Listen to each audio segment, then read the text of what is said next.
السلام علیکم ورحمۃ اللہ وبرکاتہ۔ الحمدللہ، آج ہم 30ویں پارے کی سب سے آخری صورت جو قرآن کریم کی ترتیب توقیفی کے لحاظ سے آخری سورہ مبارکہ ہے، سورہ الناس، اس کو انشاءاللہ تعالی ہم پڑھیں گے، اور اس کے بعد کل ہم انشاءاللہ سورہ فلق پڑھیں گے، اور کل ہی انشاءاللہ ہم معوذتین، ان دونوں صورتوں کو معوذتین کہتے ہیں، یعنی اللہ کی پناہ میں لانے والی صورتیں، جن کے ذریعے اللہ سے پناہ طلب کی جاتی ہے، ان کے فضائل، ان کے مناقب، ان کی طاقت، قوت اور ان کے پاور کے بارے میں بھی انشاءاللہ کل ہم پڑھیں گے۔ سورہ فاتحہ پڑھتے ہوئے اعوذ باللہ من الشیطان الرجیم پڑھ لیا جاتا ہے، اس لیے اس کے بعد کوئی جو صورت پڑھی جاتی ہے اس کے بعد اعوذ باللہ من الشیطان الرجیم پڑھنا ضروری نہیں ہوتا اور نہ ہی مسنون ہے۔ تاہم بسم اللہ الرحمن الرحیم ہر صورت کے پڑھنے سے، شروع کرنے سے پہلے پڑھی جاتی ہے، سوائے ایک صورت کے جس کا نام سورہ توبہ اور سورہ براءت ہے، کیونکہ اس میں اللہ کے نبی صلی اللہ علیہ وسلم نے بسم اللہ الرحمن الرحیم نہیں پڑھی تھی۔ ہم پھر سے اپنا سبق دہرا رہے ہیں۔ اعوذ باللہ من الشیطان الرجیم، اعوذ میں پناہ طلب کرتا ہوں یا طلب کرتی ہوں، من کے معنی ہوتے ہیں سے، الشیطان وہ جو اللہ کی رحمت سے بہت دور پھینک دیا گیا، یعنی شیطان، الرجیم جو کہ اللہ کی رحمت سے دھتکارا ہوا ہے، راندہ درگاہ ہے۔ اعوذ باللہ من الشیطان الرجیم، میں اللہ کی پناہ طلب کرتا ہوں یا کرتی ہوں شیطان مردود کے شر سے۔ بسم اللہ الرحمن الرحیم، اللہ کے نام کے ساتھ شروع کرتا ہوں، آغاز کرتا ہوں، جو بہت مہربان، بار بار رحم کرنے والا اور بار بار نہایت مہربان ہے۔ اب ہم سورہ الناس پڑھیں گے۔ قل، اللہ تعالیٰ ہم سے کہہ رہا ہے، کہہ دیجئے، کہیے، قل کہو، اعوذ میں پناہ طلب کرتا ہوں یا پناہ طلب کرتی ہوں، برب الناس، با کے معنی آپ جانتے ہیں، مع وت ساتھ کے، برب الناس اللہ کی پناہ جو کہ رب ہے، الناس لوگوں کا، لوگوں میں سارے لوگ آ گئے، پاورفل بھی، ہیلپ فل بھی، ہیلپ لیس بھی، وہ بھی جن کے پاس دنیا ہے اور وہ بھی جو دنیا میں دھتکارے ہوئے ہیں، ہر قسم کے لوگوں سے کا رب ہے وہ اللہ، اور میں اس کی پناہ میں آ رہی ہوں یا آ رہا ہوں۔ ملک الناس، یہ دو الفاظ ہیں، ملک کے معنی ہوتے ہیں بادشاہ، الناس لوگوں کا، یعنی جو لوگوں کا بادشاہ ہے۔ لوگ بھی بادشاہ ہیں لیکن اللہ ملک الاملاک ہے، بادشاہوں کا بادشاہ ہے، جسے شہنشاہ کہا جاتا ہے۔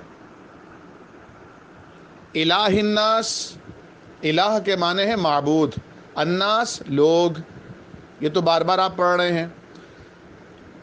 نیا لفظ جو آ رہا ہے وہ الہ آیا، رب بھی آپ پہلے پڑھ چکے ہیں۔ نیا لفظ جو آیا ہے وہ قل آیا ہے۔ نیا لفظ جو آیا ہے مالک بھی آپ پہلے پڑھ چکے ہیں، مالک یوم الدین۔ نیا لفظ جو آیا وہ الہ آیا، الہ کے معنی معبود۔ معبود اور بھی بہت سے ہیں، معبودان باطل، لیکن یہ جو معبود ہے، جو رب الناس ہے، سارے انسانوں کو پالنے والا، ان کی ضرورتوں کو پورے کرنے والا ہے، یہ الہ الناس ہے، یعنی حقیقی معبود ہے۔ ہم لوگوں کے معبود کی پناہ میں آتے ہیں۔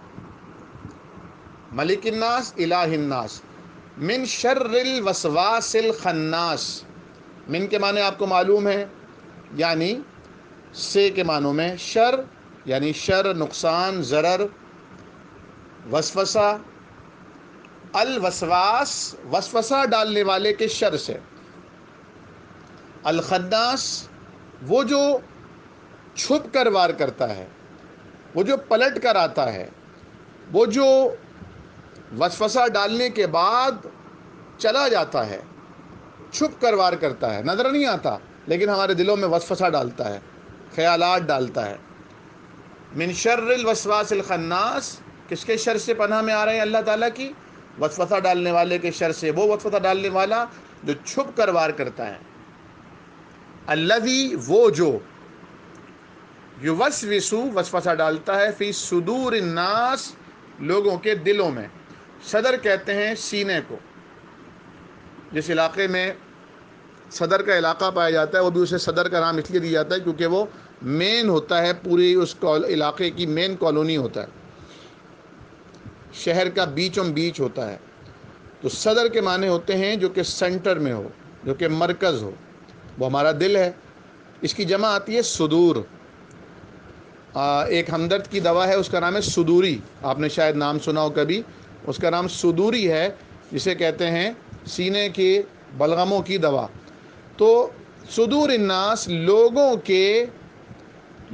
کے دلوں میں وسوسہ ڈالتا ہے.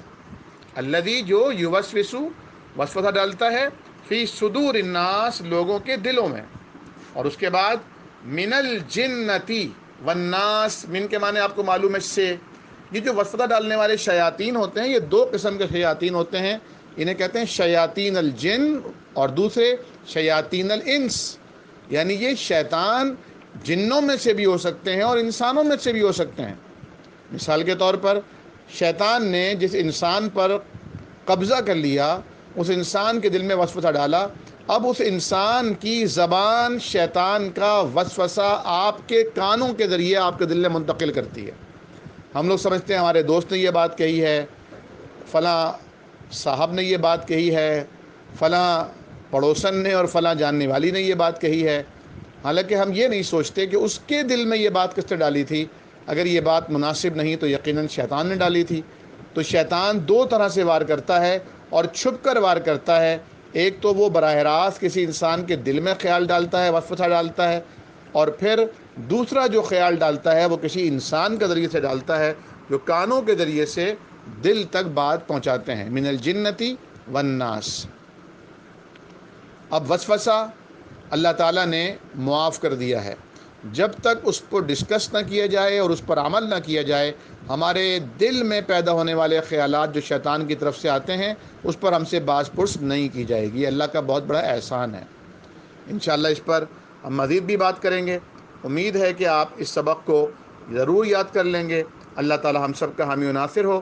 السلام علیکم ورحمۃ اللہ وبرکاتہ.